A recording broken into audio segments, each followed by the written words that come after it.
살아계신 하나님 아버지, 감사와 찬송과 영광을 올려드립니다. 아멘. 오늘도 생명을 연장시켜 주셔서 감사합니다. 아멘. 새날을 허락해 주시니 감사합니다. 아멘. 또 저희들의 발걸음을 아버지의 집으로 주님의 이 은혜 보좌 앞으로 옮겨주시니 감사합니다. 아멘. 하루를 시작하며 찬송과 기도와 말씀으로 시작하게 해주시니 감사합니다. 아멘. 이 시간 하나님의 말씀을 전하고 듣게 해주시니 또한 감사합니다. 아멘. 전하고 들을 때에 하나님의 말씀으로 음성으로 듣게 하시고 아멘. 그 들은 말씀을 오늘 하루의 삶 가운데 실천하게 하실 줄 믿고 감사합니다. 아멘. 예수님 이름으로 축복하며 기도 올리옵나이다. 아멘. 아멘. 자, 오늘 말씀은 나봇의 포도원을 자신의 권력으로 아주 비열한 방법으로 나봇을 죽이고 빼앗은 아합과 이세벨에게 하나님의 사람 엘리야를 통하여 이제 그 자신들이 저지른 죄에 대한 벌을 받게 될 것이다 라는 그 심판의 경고, 예언의 말씀을 하시는 부분입니다. 자, 그런데 오늘 말씀에서도 우리가 몇 가지 포인트들이 있어요. 주시는 교훈들이 있습니다. 그 말씀을, 그 교훈을 오늘 본문 속에서 한 절씩 읽어가면서 함께 받도록 하겠습니다. 자, 17절을 보시면 어제 16절에서 끝났는데 아합이 이세벨 아내가 전해준 나봇이 죽었습니다. 그러니 가서 당신이 그렇게 원하고 갖고 싶었던 포도원을 차지하십시오. 그 소리를 듣고 이 왕이 방 안에 누워있다가 일어나가지고 곧장 그 나봇의 포도원 있는 곳으로 내려갑니다. 사마리아 성에서 거기까지는 약 40km 같이 안 되는 거리인데 어찌됐건 그리로 내려가요. 자, 그러면서 장면이 바뀌어서 하나님께서 엘리야를 부르십니다. 그래서 엘리야에게 말씀하여 이르시되 너는 일어나 내려가서 사마리아에 있는 이스라엘의 아합 왕을 만나라. 지금 나봇의 포도원을 빼앗으려고 가 있는 아합 왕을 만나라는 얘기예요. 그가 나봇의 포도원을 차지하러 그리로 내려갔다. 거기 가서 만나라는 거죠. 구면입니다. 엘리야와 아합 왕. 잊을래야 잊을 수 없는 사이인데, 그런데 중요한 거는 19절인데 너는 그에게 말하여 이르기를 여호와의 말씀이 네가 죽이고 또 빼앗았느냐고 하셨다 하고, 또 그에게 이르기를 여호와의 말씀이 개들이 나봇의 피를 핥은 곳에서 개들이 내 피 곧 내 몸의 피도 핥으리라 하였다 하라. 자, 내가 죽이고 또 빼앗았다. 어제도 제가 말씀드렸습니다. 나봇을 죽인 거는 누가 죽였죠? 이세벨. 주도적인 역할은 이세벨이 했습니다. 물론 죽인 거야 나봇의 함께 살던 장로와 그 귀족들을 통한 그 성에 사는 사람들이 돌로 쳐 죽였다.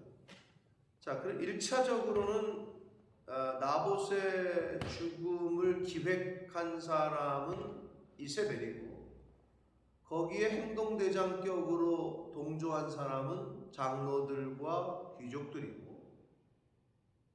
나봇이 어떻게 커왔고 그 집의 상황과 가문의 상황을 잘 알고 나봇의 포도원에 대하여 너무나도 잘 알고 있었던 장로들과 귀족들, 같은 동네에 사는, 자, 그들이 행동대장격을 맡았고, 그리고 백성들이 물론 불량배 둘을, 거짓 증인 둘을 세워서 거짓 증거케 하고, 그러자 사람들이, 일반 백성들은 아무것도 모른 채, 아니 저 사람이 하나님을 저주하고 왕을 저주했어? 그러면 율법에 따라 쳐 죽여야지. 그래서 돌로 쳐 죽였단 말이에요.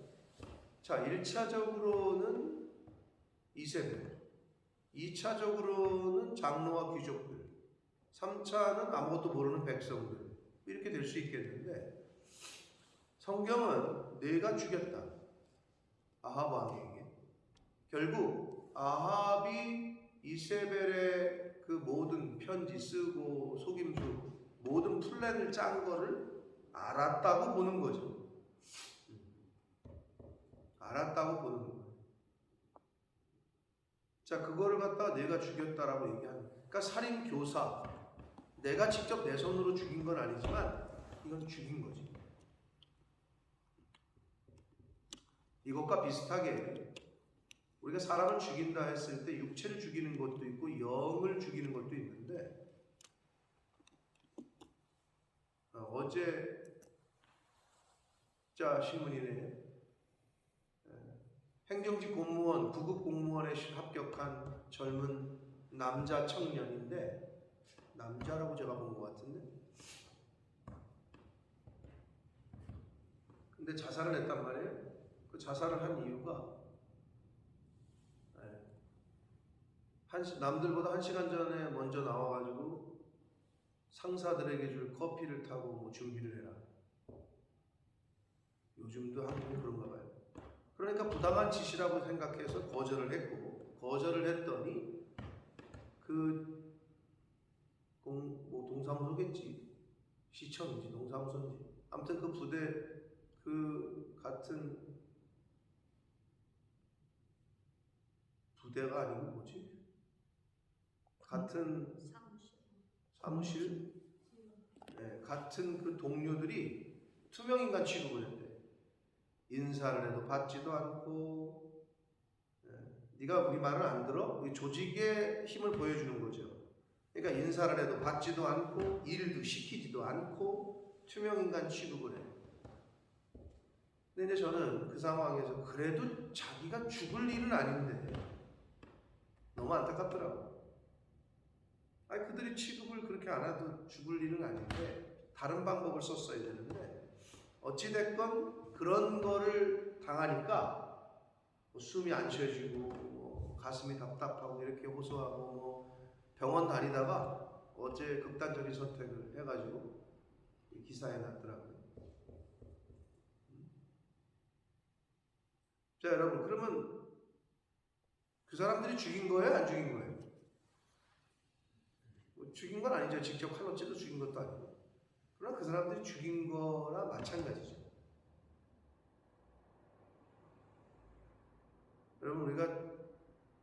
여러분 이 중에 살인죄를 뭐 직접적인 살인죄를 안 저지르셨겠지만 성경은 뭐를 살인이라 그래요? 형제에게 나가라 하는 자, 나가라 한다는 표현은 형제에게 욕하는 자 이런 표현이거든요. 그렇게 따지면 살인죄를 안 저지르는 사람이 없을지도 모르겠어요. 성경의 기준으로 본다면.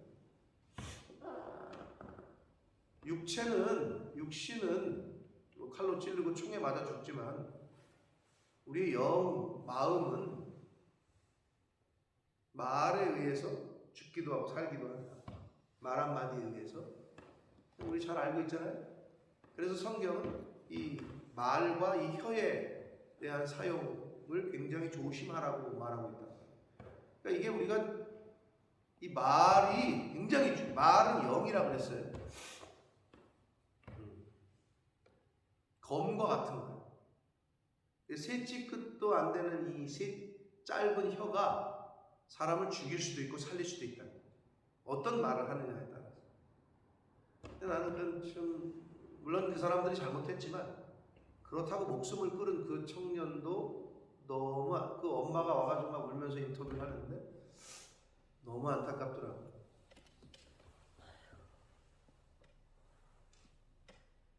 심약한 거지 결국.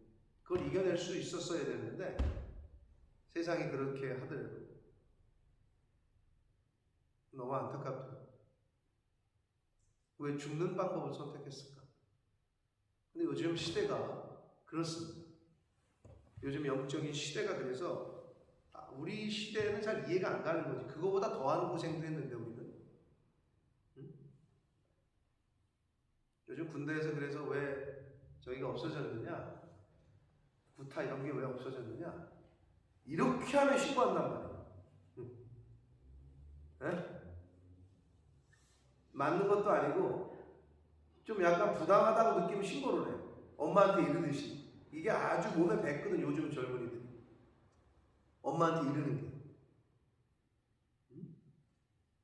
너무 고생을 안 해가지고 그러니 군대가 돌아가겠어요 제대로? 사실 제대로 안 돌아간다 그래요. 군에 있는 애들이 하는 얘기야.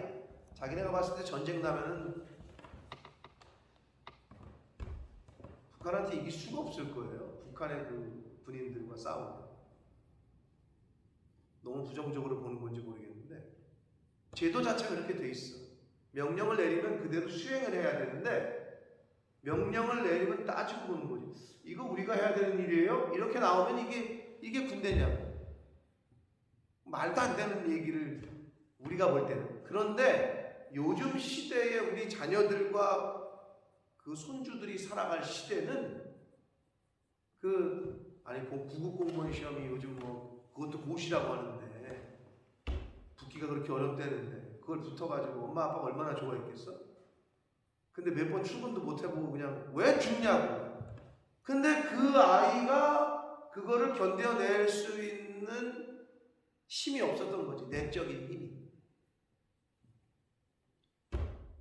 너무 마음이 아프더라고요. 그런데 사단은 그렇게 몰고 가고 있어. 이 시대. 얼마나 눈에 보이지 않는 영적 전쟁을 해야 하는 시대인지 모릅니다.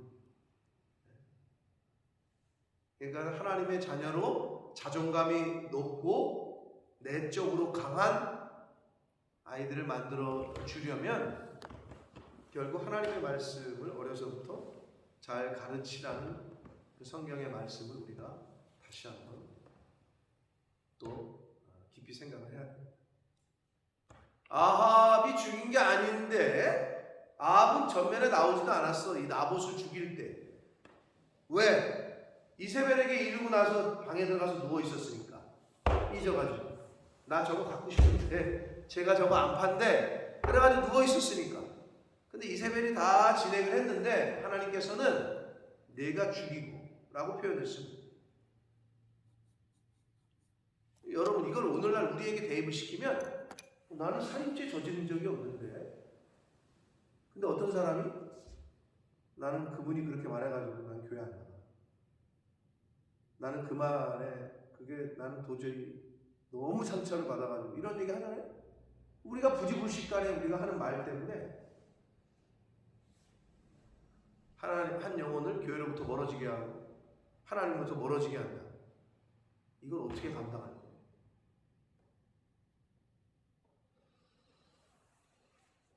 그러니까 우리가 그래서 기독교인은 이 세상에서는 삶의 방향이 분명해요. 뭐냐?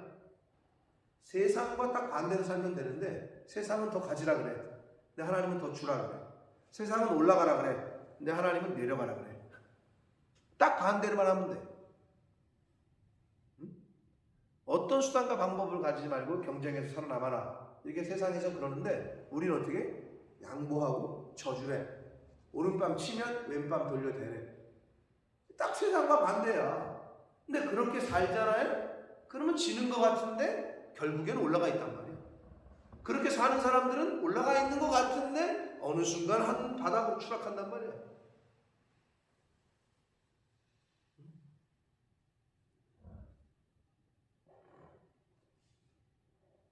박지성 선수가 그런 말을 했대요. 한창 때 맨체스터 유나이티드에서 제일 잘 나갈 때 그때도 제일 잘 나갔다는 표현이 왜? 그 당시에서도 언성 히어로라고 했으니까. 근데 그 선수가 인터뷰를 하는 게 요새 회자되고 있는 게 뭐냐? 나는 축구를 잘하고 싶지만 유명해지고 싶지는 않다. 이렇게 얘기했대요. 왜? 그 인기가 주는 위험과 인기가 주는 부질없음을 이 기독교인도 아닌 박지성 선수는 알고 있었던 것 같아요. 여러분 자꾸 주변에서 이렇게 띄우잖아요. 이렇게 올라가면 자기도 모르는 사이에 이 고개가 턱이 이렇게 올라간다고 한순간에 무너지는 거야 그건. 이 세상의 인기라는 것이, 유명함이라는 것이 한순간에 추락하는 거 우리 많이 보잖아요, 요즘. 그래서 성경은 뭐라 그래요? 무명한 자 같으나 유명한 자, 없는 자 같으나 있는 자. 우리는 자꾸 세상과 반대가 하나님 말씀대로 순종하며 살면 세상과 반대적인 삶을 살 수밖에 없어요. 그럴 수밖에 없다고. 그러니까 내가 어디에 속해 있느냐, 뭐를 쫓아가고 있느냐, 이거를 늘 점검해야 돼요. 그 세상의 흐름과 유행과 풍조와 이 사상을 따라 살다 보면 결국은 멸망이고, 세상에서는 바보 취급당하고 세상에서는 미련하다 그러고, 아니 너는 너를 좀 생각하면서 살아야지, 너는 왜 그러냐, 세상에서 바보 같고 미련하다고 그러면은 잘 사시고 계신 거야, 크리스찬으로서. 근데 세상이 칭찬하잖아? 그러면 크리스찬으로서 못 살고 있다라는 건 아닌지, 꼭 그런 건 아니지만 자신을 돌아봐야 돼. 근데 세상에서 욕을 먹잖아? 그럼 크리스찬으로서 잘 사는 거일 수 있어요. 그러니까 우리가 하나님이 보실 때 잘했다 칭찬을 받을 거냐, 아니면 내가 지금 살고 있는 이 세상에서 잘했다 칭찬을 받을 거냐. 아합에게 하나님은 네가 죽였다라고 말씀을 하고 계십니다. 자, 그래서 나봇이 죽어서 피를 흘려서 개들이 그 피를 핥은 그곳에서 내 피를 똑같이 핥을 거다. 너 죽는다는 얘기지. 심판을 하시겠다는 얘기지. 자, 20절 봅니다. 그러자 이제 아합이 엘리야에게 이르되, 자, 그러한 하나님의 말씀을 갖고 전달하러 오는 엘리야를 보자 아합 왕이 엘리야를 보면서 말하기를, 내 대적자여, 그래, 네가 나를 찾았느냐? 라고 묻습니다. 엘리야를 딱 보고, 아마 아합은 엘리야를 너무나도 잘 알고 있었죠. 450대 1의 전투에서 하나님의 불을 내리게 한 엘리야, 그리고 비를 내리게 했던 엘리야, 자신이 마차를 타고 가는데 그 마차보다 앞서 축지법으로 달려가고 있는 엘리야, 하나님의 손에 붙들려 쓰임받고 있는 엘리야를 이미 경험을 했어. 그러면 이 아합 왕이 이 엘리야가 하나님의 사람인 걸 깨닫고, 사실 자기에게 도움이 됐으면 도움이 됐지, 나라에 도움이 됐으면 도움이 됐지, 나라에 해를 끼치는 인물이 아니라는 것을 인정을 하고 그를 예우하고 그렇게 순종을 해야 되는데 그렇게 못했단 말이야. 그리고 전혀 회개할 마음도 없어.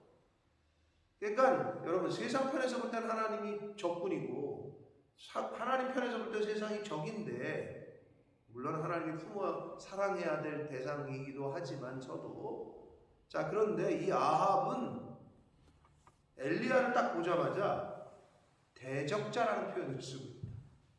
이게 아합의 영적 상태야. 아니, 목사가 여러분 성도의 적이냐? 적과 동료를 구분을 못하는 경우가 있어요.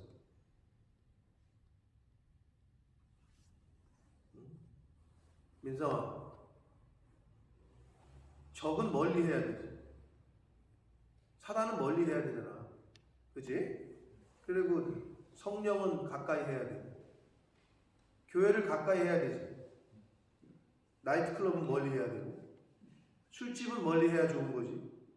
그치? 그리고 그러면 목사님 집을 가까이 해야 돼, 멀리 해야 돼? 그치? 목사님을 가까이 해야 돼, 멀리 해야 돼? 그렇지? 근데 가끔 이렇게 신앙생활 하시는 거 보면 목사를 거리를 딱 일정 거리를 두고 멀리 하려고 하는 사람들이 있어요. 교회를 다니고 있는데도 교회를 일정 부분 좀 멀리, 이렇게 딱 멀리 딱 어느 정도 거리를 두려고 하는 사람들이 있다고. 나는 그러려면 여러분, 이게 뭐랑 똑같으냐?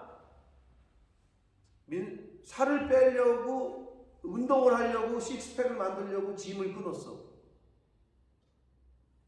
그럼 짐을 끊었어. 내 돈 주고 내가 끊었어. 그럼 어떻게 해야 돼? 짐을 가까이 해야 돼? 멀리 해야 돼? 우리야 가까이 해야 되지. 근데 내 돈 내고 내가 끊었는데도 잘 안 가. 짐을 멀리 해. 그럼 끊지 말든지. 돈이는 아깝잖아. 근데 잘 안 돼. 왜? 인간이 연약하네.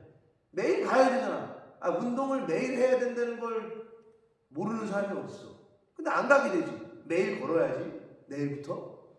근데 안 돼, 이게. 늘 내일이야. 비슷해. 교회를 왜 다니지? 가까이 하려고. 하나님과 가까이 하고 목사님과 가까이 하려고 다니는 게 교회 아니야? 뭐랑 가까이 하려고? 밥 잘 사주는 교회 누나랑 가까이 하려고? 뭐 그래서 나오나?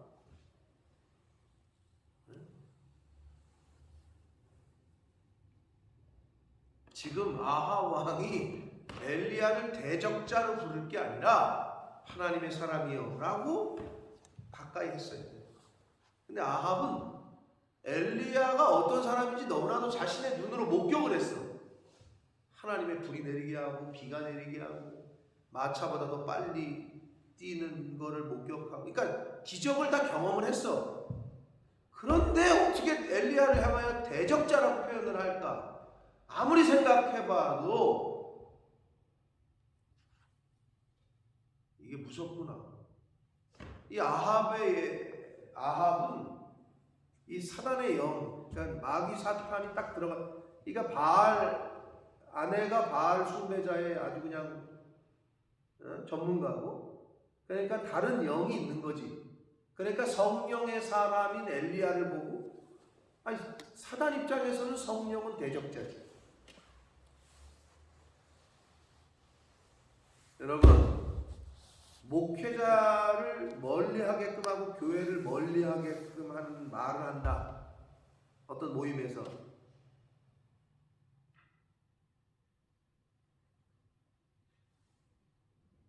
섣불리 판단할 수는 없으나 사단의 다른 영이 잡고 있는 사람이든지 그 안에, 아니면 신천지든지 이렇게 의심을 해야 돼요.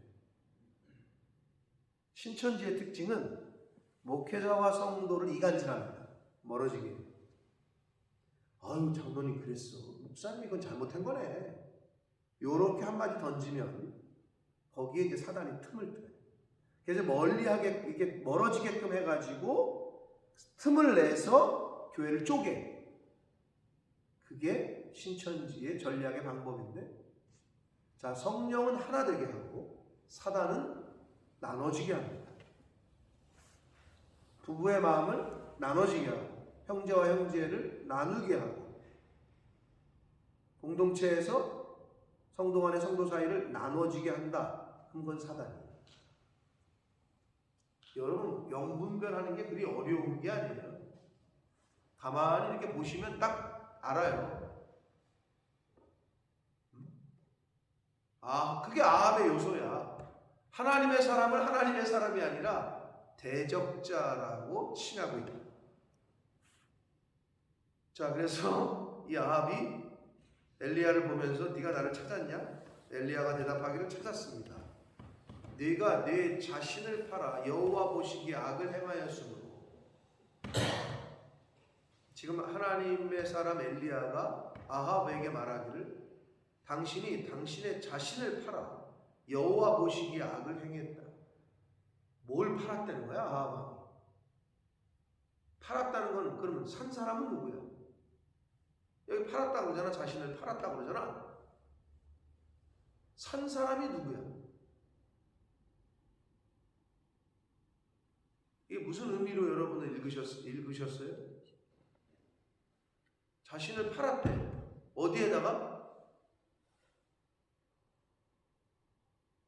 성경적인 용어로 볼 때 어디에다 팔았다? 어둠의 생각? 네? 어둠의 생각? 어둠의 생각? 뭐 이렇게 답을 어렵게 해. 마귀 사탄에게 팔았다는 거야. 죄의 종으로 팔았다는 거지. 자기를. 그러니까 나봇을 죽이는 그 살인하는 그 나쁜 생각, 그리고 마귀 사탄에게 자기를 팔아 넘긴 거지. 성경은 그렇게 지금 아합에 대하여 얘기해주고 있는 거예요. 자신을 팔았다는 거예요. 그래서 죄의 종로로 타면서 의의 종이 아니라, 의의 도구가 아니라 죄의 도구로 나봇을 죽이는 일에 자신을 팔아버린 거죠. 자, 그래서 하나님 보시기에 악을 행하였으므로, 그러니까 능동적으로 죄를 범해서 죄의 노예가 되기를 자청했다라는 의미예요. 자신을 팔았다는 것이. 그래서 21절 여호와의 말씀이 내가 재앙을 내게 내려 너를 쓸어버리네. 되게 무서운 말씀이에요. 하나님은 악에 대해서 자, 늘 말씀드립니다. 하나님께서는 죄인은 회개하면 용서하시고 사랑하시지만 죄는 타협이 없으세요. 죄는 미워하세요. 그 죄에 대해서는 분명한 벌을 내리셔요. 늘 말씀드립니다. 그래야 공평하신 하나님이야. 그래야 공의의 하나님이야. 공의의 하나님. 죄는 철저하게 미워하시죠. 자, 그래서 쓸어버리되 네게 속한 남자는, 아합에게 속한 남자는 이스라엘 가운데에서 매인자나 노인자, 즉 노예건, 아합에게 연관되어 있고 속한 사람 중에 노예건 자유인이건, 네 친구건 아니면 네 종이건 간에 다 멸할 것이다. 여러분, 여기서 생각나는 부모님들의 말씀이 있죠. 아합에게 속한 사람 중에 자유한 자, 뭐 귀족이건 뭐 하여튼 자유한 자나 종이나 다 쓸어버리겠다. 옛날 어르신들 말씀이 생각나죠? 지금 그 친구들은 누구 때문에 죽는 거예요? 아합 때문에, 아합에게 속한 자가 다 죽는다 그랬습니까? 친구 잘 생겨라 하시는 부모님의 말씀이 생각이 납니다. 여러분, 사람을 잘 만나야 돼요. 만남의 복이 그렇게 큰 거예요. 어떤 선생님을 만나느냐, 학생이. 운동선수가 어떤 감독을 만나느냐, 성도가 어떤 교회, 어떤 목회자를 만나느냐에 따라서 그 인생이 바뀝니다. 내가 만나고 있는 사람이 어떤 사람인지를 우리가 그래도 판단할 수 있는데, 그럼에도 불구하고 그 만남의 복은 만남 자체를 만남의 복이라고 얘기하듯이 누구를 만나느냐에 따라서 흥하기도 하고 망할 수도 있다. 지금 아합에게 속한 사람은 다 죽는데, 그러면서 22절 또 네 집이 느밧의 아들 여로보암의 집처럼 되게 하고, 여로보암은 북이스라엘의 초대 왕이죠. 아주 악한 길로 행했던. 그리고 아히야의 아들 바아사의 집처럼 되게 하겠다. 바아사는 북이스라엘의 3대 왕입니다. 여로보암의 아들인 나답을 죽이고 쿠데타를 일으켜서 왕이 된 자가 바아스예요. 하여튼 여로보암의 집처럼, 바아스의 집처럼 되게 하겠다는 것은 쫄딱 망한다 이 말이에요. 쉽게 얘기해서 내가 나를 노하게 하고 이스라엘이 범죄하게 한 까닭이다. 자신도 범죄했지만 백성들로 하여금 범죄하게 한 까닭이다 라고 말씀을 하십니다. 이 말씀을 그대로 전해요. 엘리야가 누구에게? 당시 왕에게. 그러면서 이세벨에 대해서도 하나님께서 심판을 내리시는데, 이세벨에게 대하여도 여호와께서 말씀하여 이르시되, 자기 부인에게 하는 말이죠. 개들이 이스라엘 성읍 곁에서 이세벨을 먹을 것이다. 그러니까 길거리에서 죽고 그 죽은 시체를 개들이 먹을 것이다. 들개들이 뜯어 먹을 거다. 이게 얼마나 비참한 최후를 지금 예언하십니까? 그러면서 24절 아합에게 속한 자로서, 이거는 가족들, 넓게는 가문을 포함합니다. 가족, 넓게는 가문, 속한 자로서 성읍에서 죽은 자는 성 안에서 죽으면 개들이 먹을 거고, 성 밖에 들에서 죽으면 공중의 새가 먹을 것이다. 그러니까 제대로 장례도 못 치를 거다 이 얘기. 25절 봅니다. 예로부터 아합과 같이 그 자신을 팔아 여호와 앞에서 악을 행한 자가 없다. 그러니까 아합이 얼마나 악한 왕인지를 성경은 말하고 있고, 그 자신을 팔았다는 얘기가 또 나와요. 죄에 팔아서 죄의 노예가 된 상태를 또 말하고 있는데, 아합이 왜 전무후무는 아닌 것 같은데 아무튼 예로부터, 그러니까 과거에 이런 왕이 없을 정도로 왜 이런 악한 짓을 행할 수밖에 없었냐, 그 이유를 성경은 그를 그의 아내 이세벨이 충동했기 때문이다 라고 얘기해요. 그래서 결혼을 잘해야 된다고. 남자나 여자나 배우자, 돕는 배필을 잘 만나야 된다. 이세벨이 충동했기 때문이라고 이유를 얘기를 해. 이세벨이 충동해서, 아내가 충동해가지고 그 아합이 어떤, 첫째 우상 숭배를 했고, 두 번째 하나님의 선지자들을 다 죽였고, 나봇을 또 죽이고 포도원을 빼앗은 이 가장 큰 굵직굵직한 사건은 이런 것 정도. 그래서 이세벨이 충동했다. 꼬시기도 했고 푸시하기도 했고 여러 가지 의미가 있습니다. 그러니까 아내에게 완전히 그냥 이렇게 핸들링을 당한 거죠. 그래서 그 옛날에 그 누구보다 악한 일을 행했다라고 성경은 말합니다. 자, 26절 봅니다. 그가 여호와께서 이스라엘 자손 앞에서 쫓아내신 아모리 사람의 모든 행함같이 우상에게 복종하여 심히 가증하게 행했다. 누가? 아합 왕이. 그런데 하나님께서 가나안 땅을 정복할 때 여호수아에게 뭐라고 그러냐? 당시의 이스라엘 백성들에게 가나안 땅에 있는 족속을 다 멸하라. 그게 이제 비유적으로 말하면 가나안 땅은 하나님이 주시는 땅인데, 그러니까 세상을 정복하라, 다스려라, 땅에 충만하라 했는데, 그러니까 세상, 하나님 보시기에 가증스러운 세상의 인본주의라든지 세상의 흐름과 사상들을 다 죽이라는 건데, 영적으로 해석을 하면 가나안 땅에 있는 사람들을 다 죽이라는 얘기는, 그럼 우리가 하나님의 사람들이 이 세상을 정복하고 이 세상에 충만하게끔 살아야 되는 곳이 이 세상인데, 이 세상의 사상과 가치, 인본주의, 물질주의, 개인주의, 이기주의 이런 거는 싹 죽여야 되는데, 다 죽였는데 물질주의를 못 죽인 크리스찬이 있어. 다 죽였는데 물질도 죽이고 하나님에게 잘 구별하고 하는데 인본주의인 사람이 있어.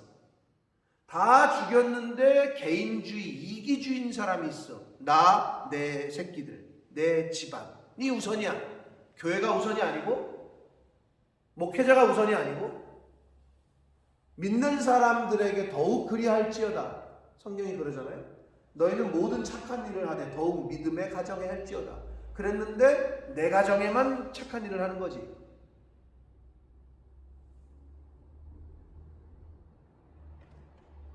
그런 의미에서 저는 참 제 아내한테 감사한데, 하여튼 뭐 좋은 게 들어오잖아? 그럼 내가 좋아하는 거야. 예를 들어서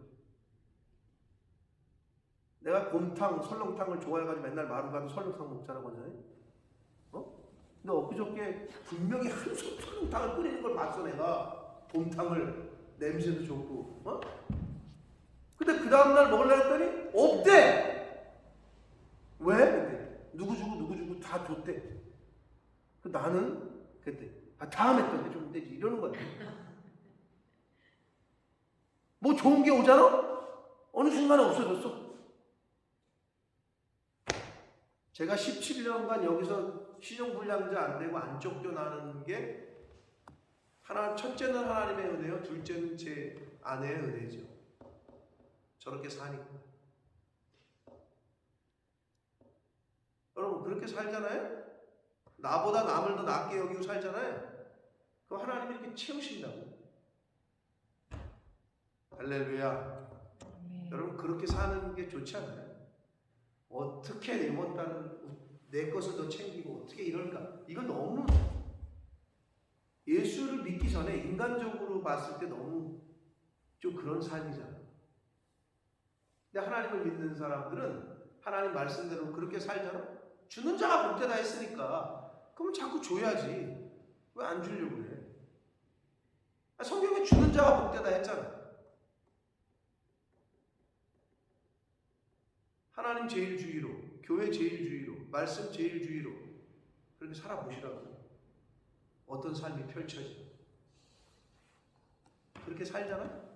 하나님이 백업을 하신다고. 아니, 하나님이 내 자녀를 지켜주고, 하나님이 내 남편을 지켜주고, 하나님이 우리 사업을 지켜주는 게 가장 복된 거 아니에요? 누구에게 맡길 거예요? 전문 경영인에게 맡길 거예요? 뭐 내 새끼를 뭐 보디가드 해가지고 뭐 도시락 싸가지고 다니면서 막 안 되잖아.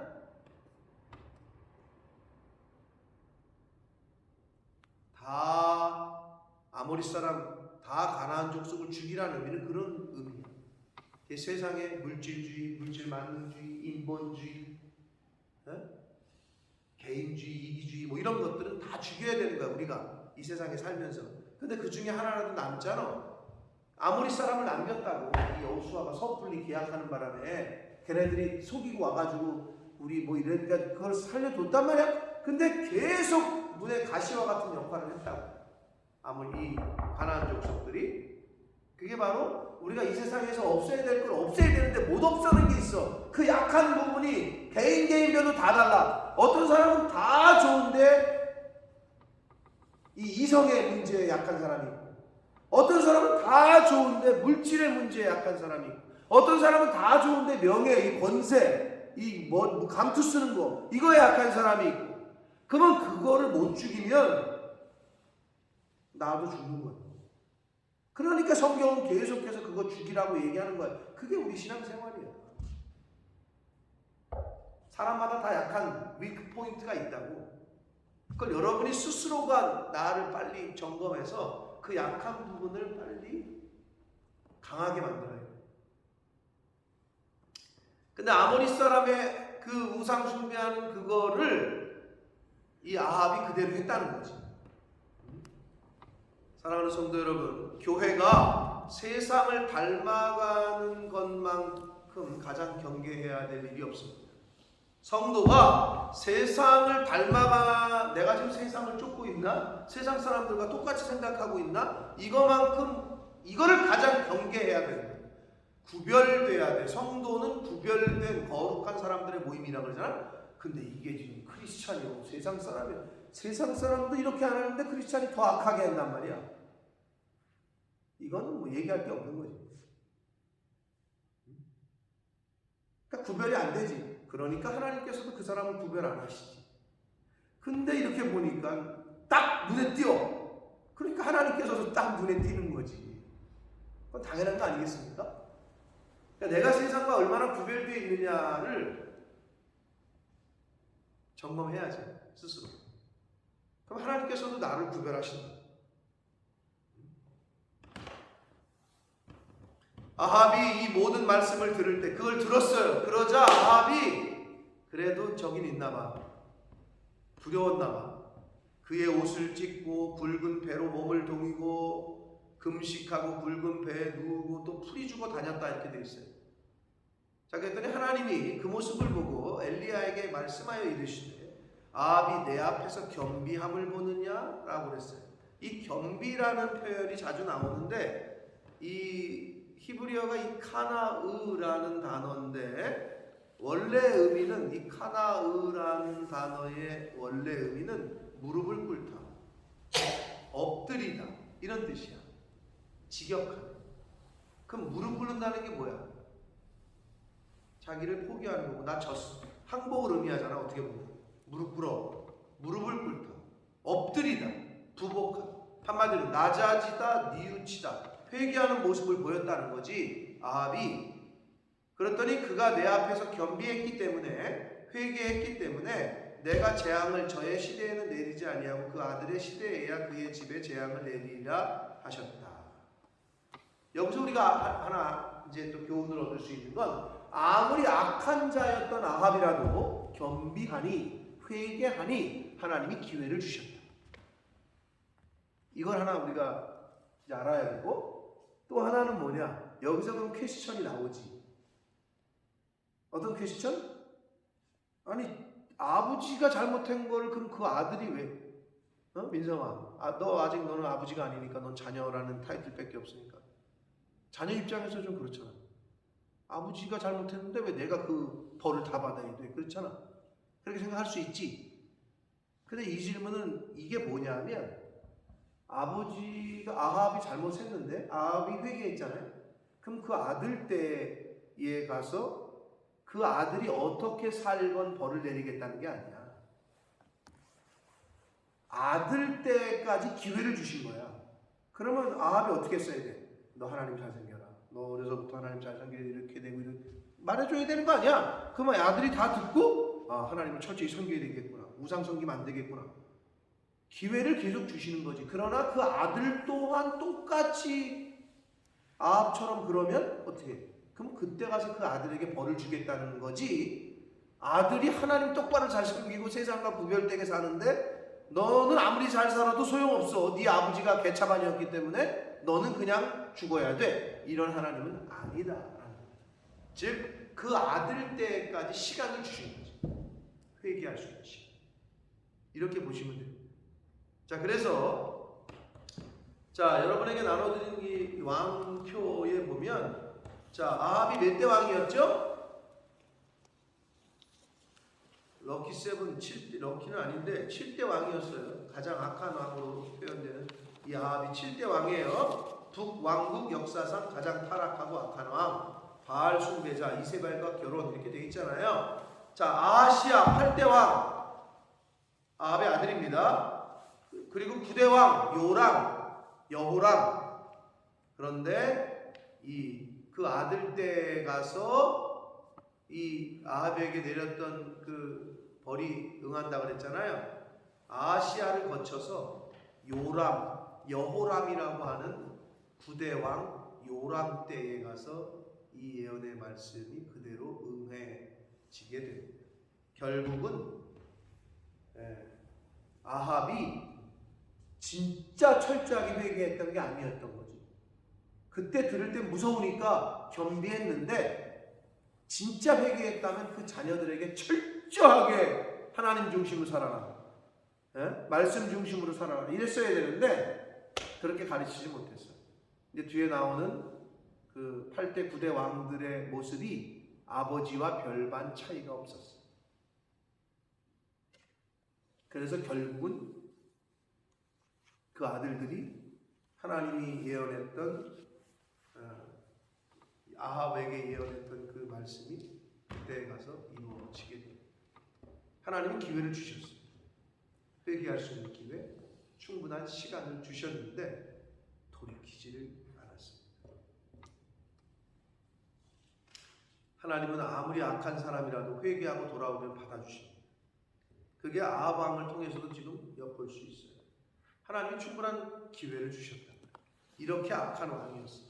그게 하나님 아버지의 사랑이고 그게 은혜다. 그리고 엘리야가 하나님의 능력과 기적을 일으키는 것을 직접 경험했던 아합 왕인데도 그 아합 왕은 엘리야를 보고 너는 내 대적자다, 이렇게 얘기했단 말이에요. 여러분, 탐심과 그 욕심과 자기중심적인 생각을 하는 사람은 바른 판단을 내리기가 어려워요. 이 탐심이 들어오잖아요. 욕심이 생기잖아요. 그럼 주변에서 아직은 때가 아닌 것 같은데, 그렇게 무리하면 안 되는 것 같은데, 근데 욕심이 커지잖아요. 그 소리가 안 들려. 바른 판단을 하지 못해. 한 걸음 떨어져서 생각을 해야 되는데, 자기중심적인 사고에 갇혀 있는 사람은 아무리 주변에서 조언을 해도 잘 얘기를 못 들어. 그러니까 내 중심이 아니라 하나님 중심, 내 중심이 아니라 말씀 중심으로 살 때에 이런 실수를 안 하게 됩니다. 지금 내가 내 측근으로 여겨야 될 사람인지 멀리 해야 될 사람인지를 분간을 못하고 있어. 아합이 멀리 해야 될 걸 멀리 해야 되고 가까이 해야 될 걸 가까이 해야 되잖아. 빨리 해야 될 걸 빨리 하고 더디 해야 될 걸 더디 해야 되잖아. 성경에서 뭐는 속히 하래요? 속히 하라고 하는 게 뭐가 있죠? 성경에서? 듣기는 속히 하라. 말은 그래도 더디하는 게 좋아. 근데 우리가 가까이 해야 될 걸 가까이 하고 멀리 해야 될 걸 멀리 해야 되고 빨리 해야 될 걸 빨리 하고 늦게 해야 될 걸 늦게 하고 우선순위의 문제이긴 한데 선택의 문제고 여러분 오늘 하루 바른 선택을 하시며 사시길 축복합니다. 아멘. 속히 해야 될 건 속히 하시고 더디 해야 될 건 더디 하시고 가까이 해야 될 건 가까이 하시고 멀리 해야 될 건 멀리 하시는 오늘이 되시길 축복합니다. 아멘. 나아가서 하루하루 그렇게 사셔서 하나님이 주시는 생명 있는 동안에 이 땅에 사는 동안에 그렇게 사시다가 그렇게 하나님의 사람으로 구별된 삶을 사시다가 하나님 앞에 서시는 저와 여러분이 되시기를 예수 그리스도 이름으로 축복합니다. 아멘. 살아계신 하나님 아버지 감사와 찬송과 영광을 올려드립니다. 아멘. 아버지 감사합니다. 오늘도 저희들을 구별해 주셔서 하나님의 이 은혜의 보좌 앞으로 나올 수 있는 마음을 품게 하시고 또 실제로 저희들의 발걸음을 옮겨 주셔서 하나님의 전으로 나와서 찬송과 기도와 말씀을 전하고 듣는 이 복된 자리로 저희를 불러주시니 감사합니다. 아멘. 아버지 하나님, 아합은 엘리야를 가까이에 두고 하나님의 말씀을 들으려고 했어야 되는데 아합 왕은 엘리야를 대적자로 여겼습니다. 얼마나 어리석은지. 아버지, 저희가 가까이 해야 될 성령님을 가까이 하고 멀리 해야 될 마귀 사탄을 멀리 해야 되는데 혹시 거꾸로 살고 있지는 않습니까? 죄의 몸을 팔아 죄의 종로로 타고 있지는 않습니까? 하나님, 이 시간 하나님의 말씀으로 나를 조명해 주시고 비춰 주셔서 내가 약하고 내가 그렇게 살지 못하는 부분들이 있다면 죽여야 되고 싹 버려야 될 그런 요소들이 내 안에 아직도 남아 있다면 철저하게 그것을 끊어버리고 죽이는 그러한 오늘 하루의 삶, 하나님이 생명 주시는 날 동안의 삶이 되어지도록 그렇게 신앙생활하도록 주님 은혜 내려 주옵소서. 아멘. 예수 그리스도 이름으로 축복하며 기도 올리옵나이다.